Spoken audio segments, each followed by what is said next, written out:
Stage moment, மேடையில் நகர்ந்து பேசுவது எப்படி? மேடையில் பேசும்போது நகர்ந்து நடந்து பேசலாம். முக்கியமான புள்ளிகளை பற்றி பேசும்போது நிலைத்து நின்று பேச வேண்டும். திடீரென்று துள்ளி குதித்து பேசக்கூடாது, திடீரென்று நகரக்கூடாது.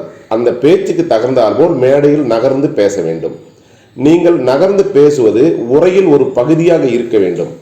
கவனத்தை சிதறடிக்க கூடாது. சிதறடிக்காமல் நீங்கள் பேச வேண்டும். வளைந்து நின்று பேசக்கூடாது. ஒத்த காலில் நின்று மேடையில் பேசக்கூடாது.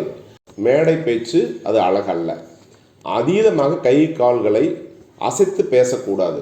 ஏனெனில் இட்டாலியன் ஸ்டைலில் கைகளை விரித்தவாறு பேச வேண்டும். ஒரு எண்ணிக்கையை பற்றி நீங்கள் பேசுகிறீர்கள் என்றால் விரலை 3 எண்ணிக்கை என்று 3 விரலை உயர்த்தி பேசுங்கள். அது ஒவ்வொரு காரணையும் சொல்லும் போது ஒவ்வொரு விரலாக காட்டி 3 விரலையும் காட்டி பேசுவது பார்வையாளருக்கு ரொம்ப பிடிக்கும்.